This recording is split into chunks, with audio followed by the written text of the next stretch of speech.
So that means we start the hour in the company of a John Mortimer creation, beautifully brought to life by Leo McKern on the telly. This time it stars the wonderful Maurice Denham. It's Rumpole of the Bailey.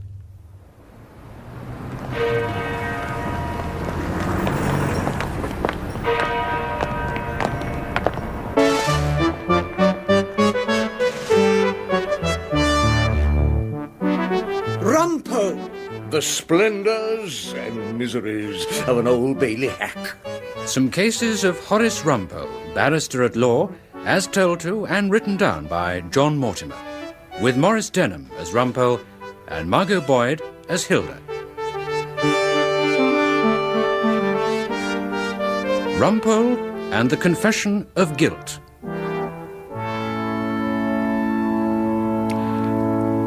I, Horace Rumpole, barrister at law, 68 next birthday, Old Bailey hack, husband to Mrs. Hilda Rumpole, known to me only as she who must be obeyed, and father to Nicholas Rumpole, lecturer in social studies at the University of Baltimore. I've always been extremely proud of Nick. I, who have a mind full of old murders, legal anecdotes, and memorable fragments of the Oxford Book of English Verse, Sir Arthur Quillicucci's edition, together with a dependable knowledge of blood stains, blood groups, fingerprints, and forgery by typewriter, I, who am now the oldest member of my chambers, take up my pen at this advanced age. During a lull in business, there's not much crime about. All the best villains seem to be off on holiday in the Costa Brava. In order to write my reconstructions of some of my recent triumphs, including a number of recent disasters, in the courts of law, hoping thereby to turn a bob or two which won't be immediately grabbed by the taxman, or my clerk Henry, or she who must be obeyed, and perhaps give some sort of entertainment to those who, like myself, have found in British justice a lifelong subject of harmless fun. Oh, Rumpole, I wish you'd stop doing your legal work at breakfast. You're getting butter all over that brief. Oh, thank you, my precious.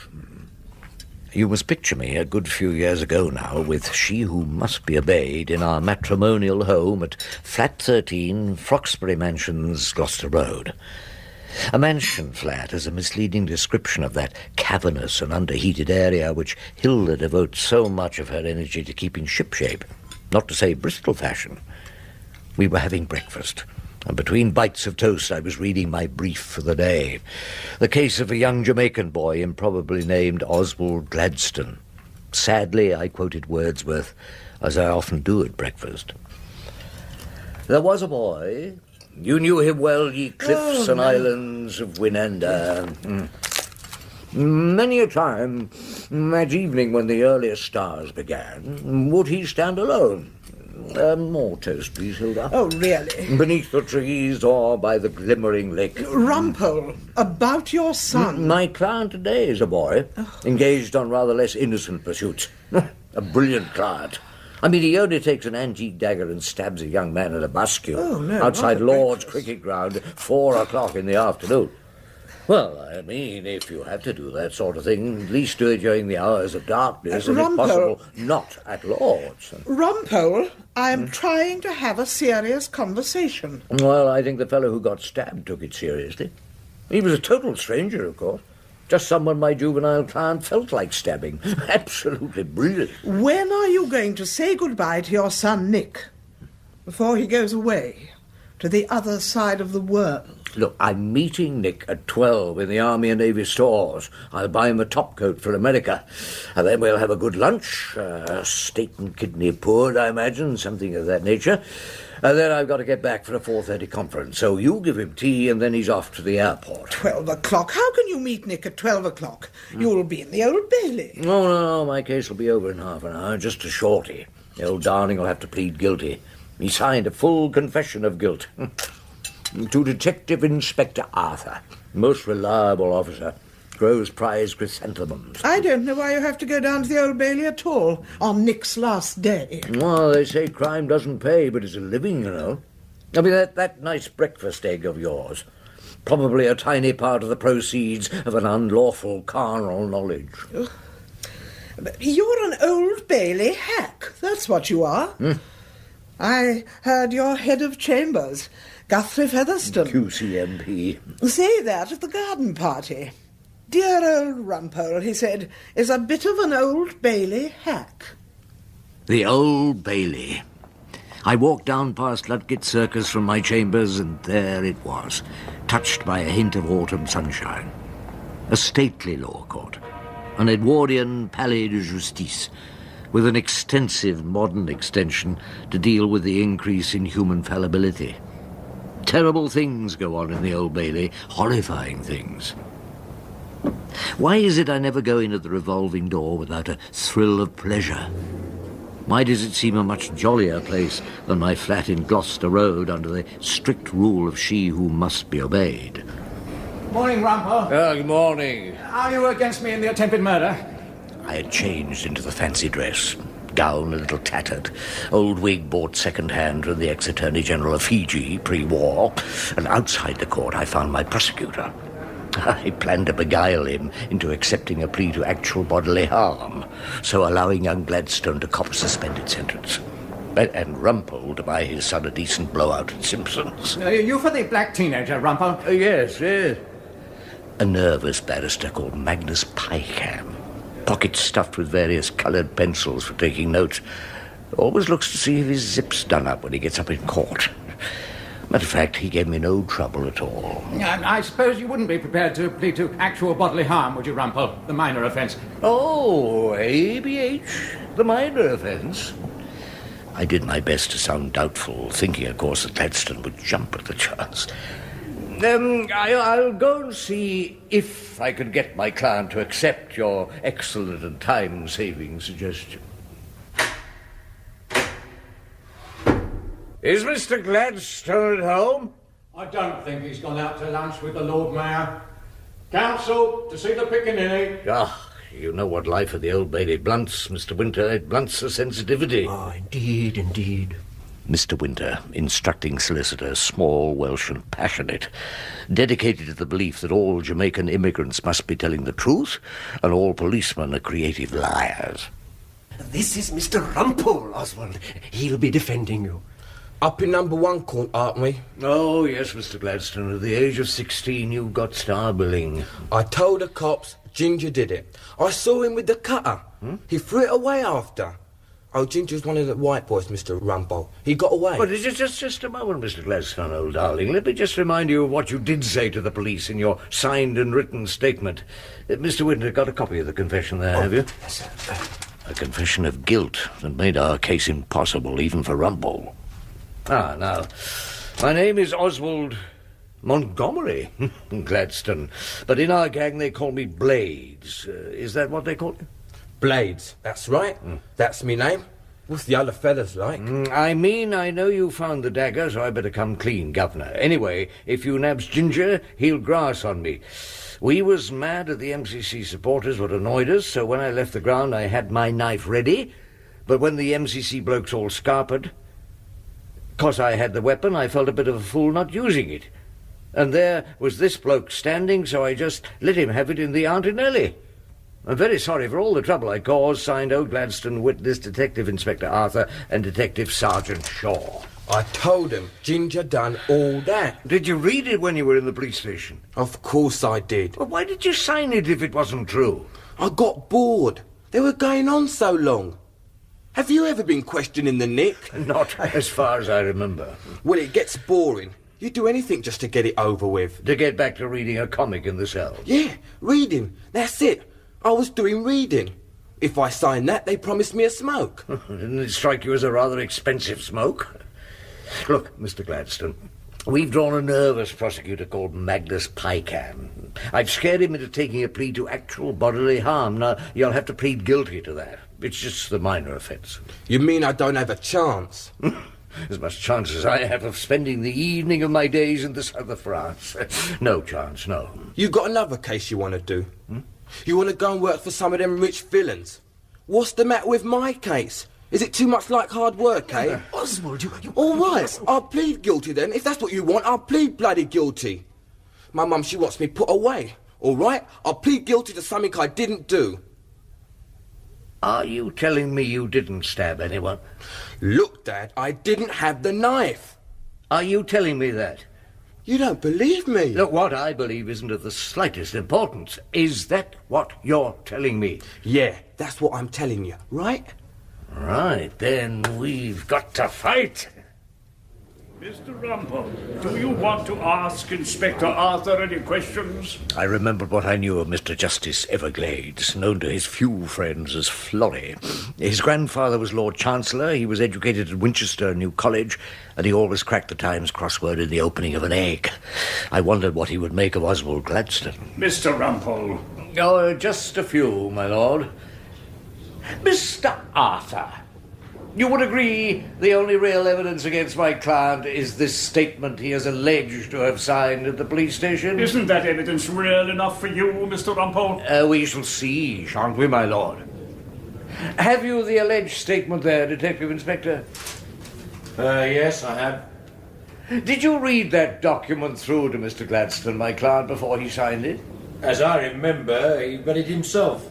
You're sure of that? Yes, quite sure. As a matter of fact, he read it aloud to me. He read it all through out loud? Yes, he did, my lord. And you didn't read it back to him? No, I don't believe so. You swear you did not? I swear I didn't read it to him. Mr. Gladstone read it to himself.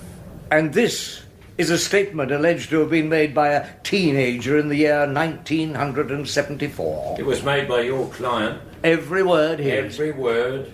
Oh, dear me, Inspector, don't you think you ought to brush up your Jamaican? I don't know what you mean, sir. Neither do I, Mr. Rumpole. Just that you've composed this piece of sparkling prose in the dead language of dear old Edgar Wallace. Mr. Rumpole, are you suggesting that your client's statement was composed by this officer? I am simply suggesting, my lord, that the whole shooting match comes out of the old police book of verbals. No self-respecting young criminal talks like that nowadays, does he? It was then that my son Nick walked into court, as he'd done in his school days to listen to my old murders. Although this was only an attempt, I was determined to put on a good show for Nick. I phoned your chambers when you didn't turn up. No, I'm sorry we got involved in the trial. My lad wouldn't put his hands up. Now, come and sit behind me, Nick. The movable window. Or such an Mr. Rumpole, if we could have a few moments of your attention. Oh, my lord, by all means. You were suggesting to the detective inspector that this statement was not couched in the language of a self-respecting young criminal. Of course it isn't. It's the language of a middle-aged detective inspector. Mr. Rumpole, the jury may not be as expert as you are on the way self-respecting criminals talk. Well, then let me demonstrate, my lord. Let's read it together, Detective Inspector. Oh, very well, sir. I know you found the dagger, so I better come clean, governor. You left something out, didn't you? What about it's a fair cop, and you got me banged to rights? Mr. Rumpole, is this cross-examination meant to be taken seriously? Well, only if this bit of paper is meant to be taken seriously, my lord. If you nab Ginger, he'll grass on me. Do you know, Inspector, had Mr. Gladstone been going to evening classes in old-time Cockney? Had he written a thesis on the argot of the Artful Dodger? Not that I know of. Mr. Rumpole. Or did these quaint phrases drift up from your memories of happier times when all confession statements taken by the police started, "It's a fair cop," just as a formality? Mr. Rumpole, I sincerely hope there'll be some evidence to support this attack on the officer's integrity. At the moment, my lord, I'm simply attacking his prose style. You're suggesting this officer is lying? Oh, my lord, certainly. No doubt the same suggestion will be made to my client. Mr. Rumpole, you have some experience in these courts. Aye, a little, my lord, just a little. Over a long period of years? You might say, my lord, from time immemorial. And you know very well the limits to which defending counsel may go. I've often been reminded of them, my lord. I imagine you have. If the cross-examination we have just heard is typical of you, Mr. Rumpole, I imagine you have had to be reminded often. One does not expect to have to repeat such reminders to counsel of your advanced age and seniority. Yes, my lord? Have you any other questions to ask this officer? Oh, a great many. I was anxious not to interrupt the flow of your lordship's rebuke. Wouldn't you agree, Inspector Arthur? This is really a golden oldie of a confession statement. The jury may have some idea what the question means. I have none. What's the answer, Inspector? The answer is no. No. Members of the jury, this case is obviously going to detain us a considerable time. We have yet to learn the nature of the defence. Yes, 2:10, please.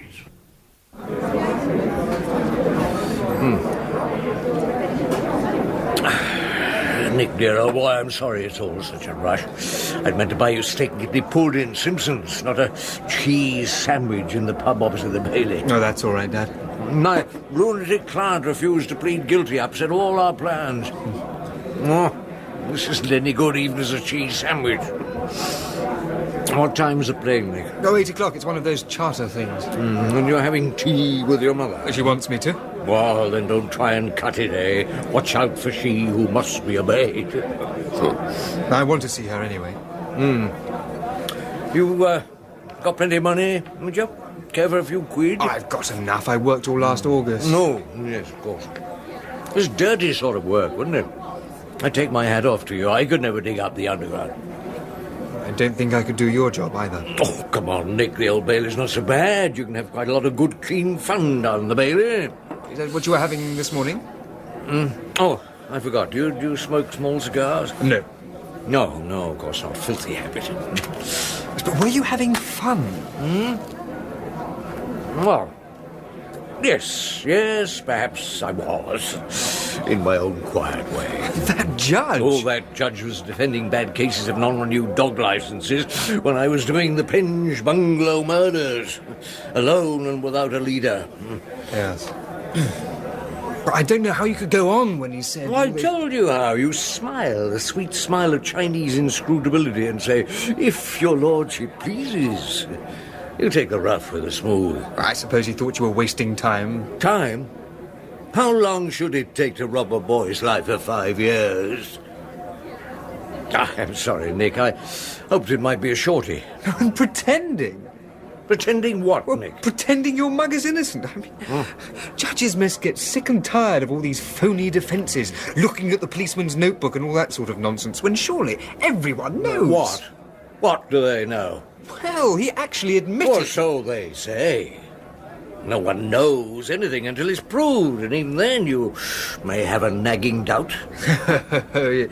Members of the jury, while there remains a particle of doubt...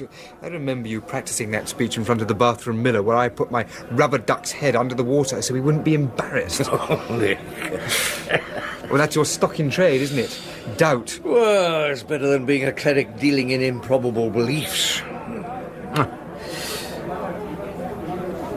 No, Nick, I'm sorry I'm so busy. Oh, I didn't mind. Not till I saw what you were busy at. Do you find it so disreputable? Well, if that boy's guilty, which he obviously is... Well, they're all guilty of something, my dear old thing. Everyone's guilty of something. If anyone gets off, it's a plus. Plus for who? Well, it's a strange quality of human nature, Nick. People show an almost comic relief at not being locked up. They actually enjoy not having to share one chamber pot through endless nights banged up with two vindictive, frightened and sexually frustrated strangers.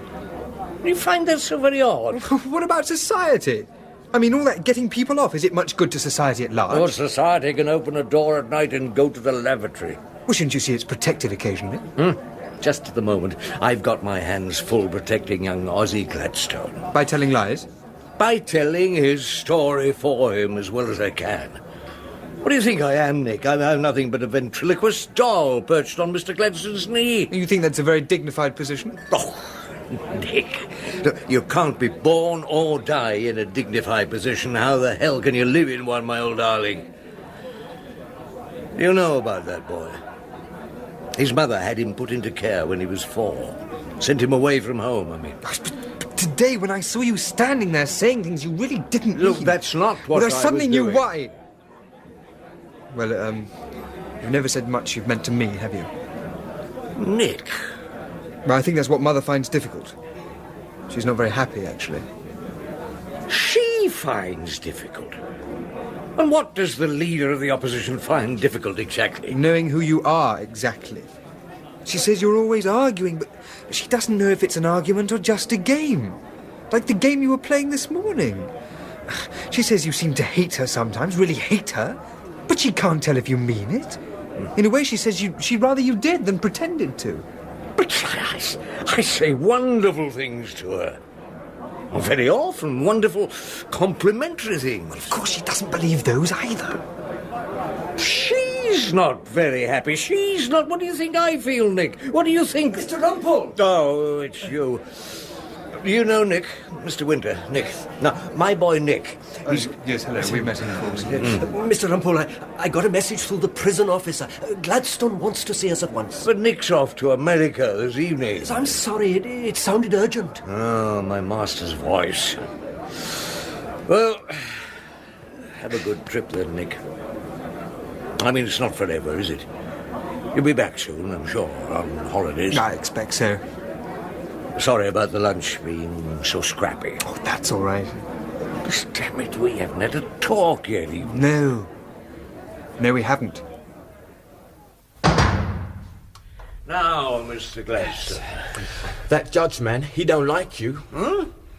Poor old darling, I'm not absolutely crazy about him. It's the jury that matters, Oswald. Mr. Rumpole's getting through to the jury. From what I've seen, that judge is really getting angry with you, man. Well, it's part of the wear and tear. So now I've seen that, I've decided to plead guilty. Huh? But Mr. Rumpole explained. If you tell us you didn't do it... I tell you now, I don't want this thing but going if you on. didn't... Look, I made that statement, didn't I? That judge is getting really angry. But that's what I told you. It's the jury. Oh, it's gone all against us now. If you ask me, and I know, I've seen them all at work, and Mr. Rumpole's cross-examination was brilliant. I mean, he had D.I. Arthur right on the ropes. Oh, I'm sorry, man. I know you've tried real hard. Thank you. Just wasn't working for you, was it? So I'm pleading guilty. Well, if you're quite sure, we'd better take written instructions to plead guilty. Cheer up the old judge anyway. Well, I think you're doing the wrong thing, Oswald. I think it's a tragedy. I mean, give Mr. Rumpole another half hour with that inspector and it'll come out what he is. A nigger hater. He didn't call me no nigger. He never called me that. Well, if you think you know what you're doing... What you got there, Mr. Rumpole? No written instructions for you to sign. You can sign that, can't you? Yes. Yes, I can write my name. Oh, read it. Read it through first. Just read it through. Before you sign it. Okay, I read it. Are you sure? Okay. Why don't you read it out loud? Come on, old dear, just so we're sure you got it perfectly clear. Out loud, like you did down at the Nick. You can't read, can you, Oswald? Oh.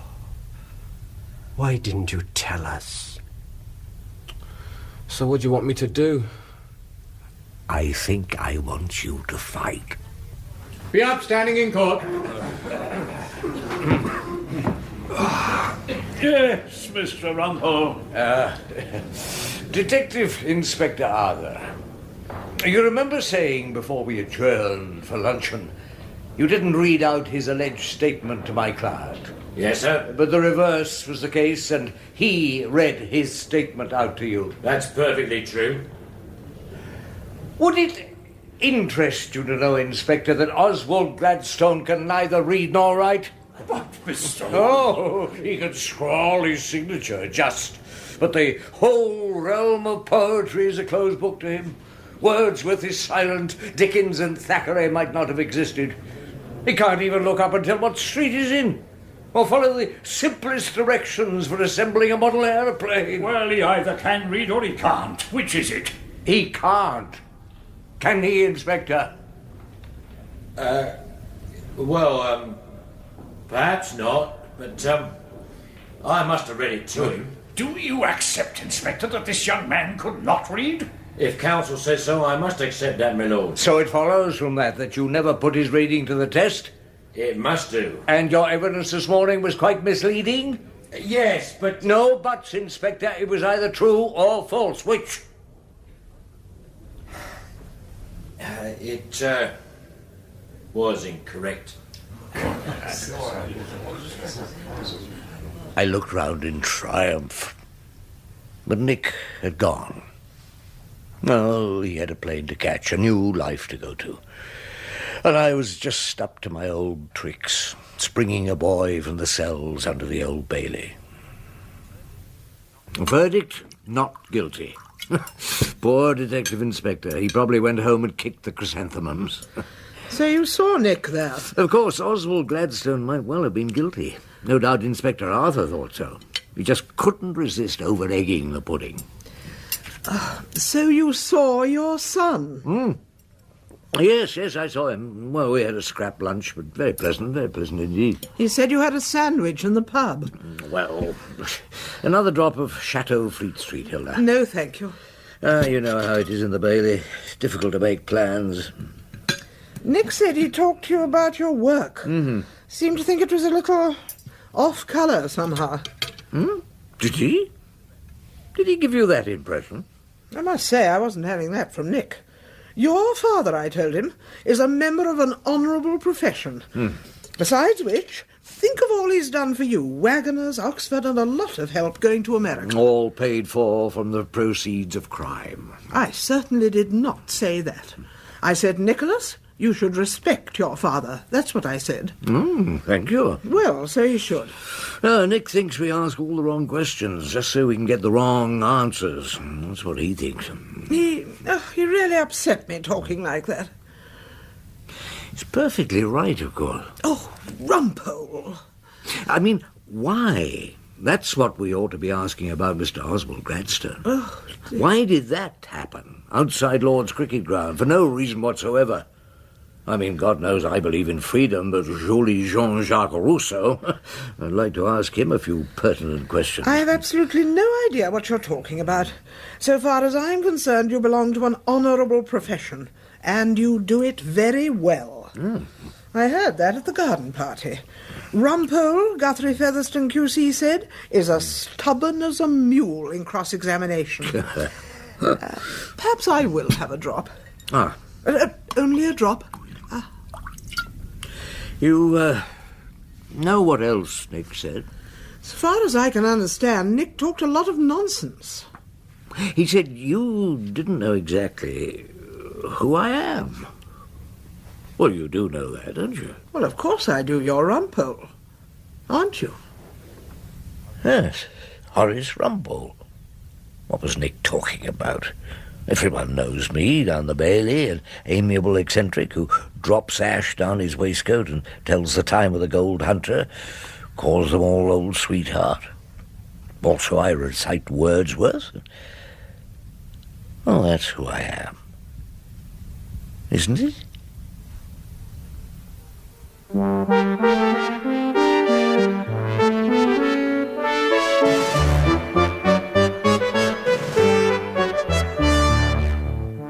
That was Maurice Denham as Rumpole, Margot Boyd as Hilda, and Michael Maloney as Nick in The Confession of Guilt. Mr. Justice Everglades was played by Godfrey Kenton, Magnus Pycan, John Church, Mr. Winter, Anthony Hall, Detective Inspector Arthur, John Hollis, and Oswald Gladstone, Kelvin Omar. Rumpole and The Confession of Guilt was written by John Mortimer and directed by Ian Cottrell.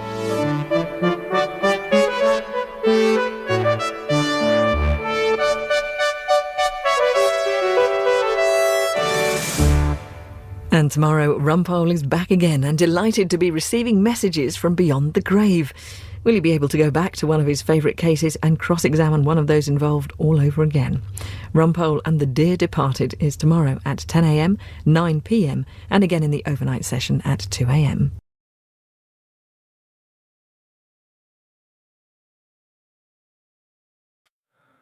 The truth is endless, so wide, so far, but somehow I'm still lost in you.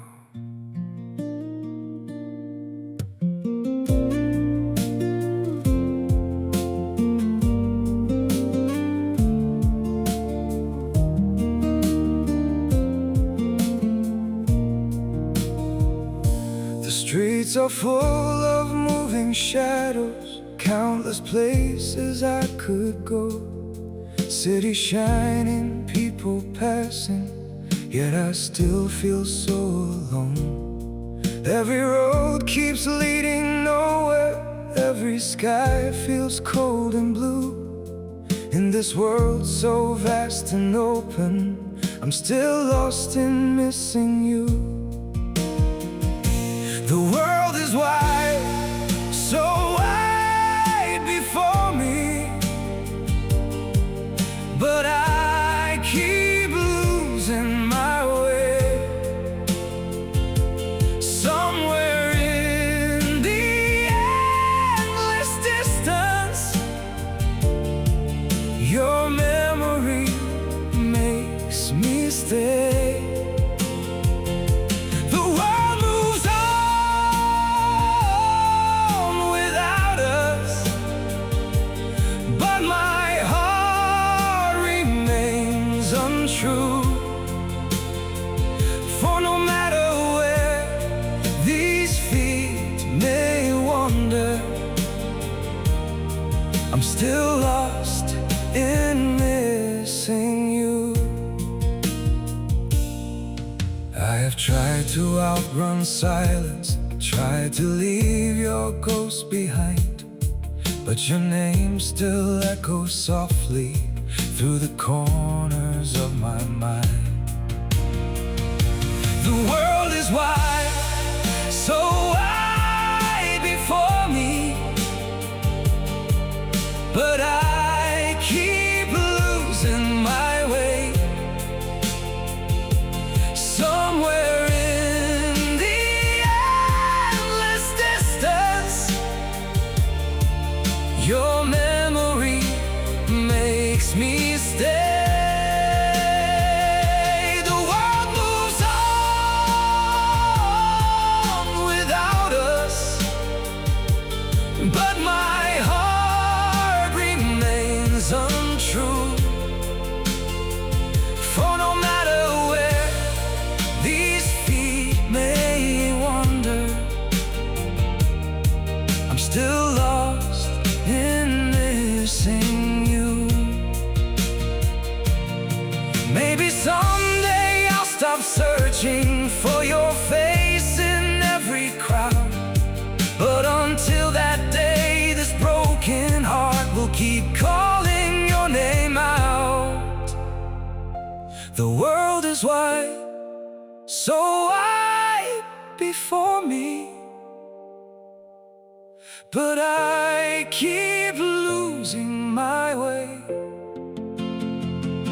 Somewhere in the endless distance,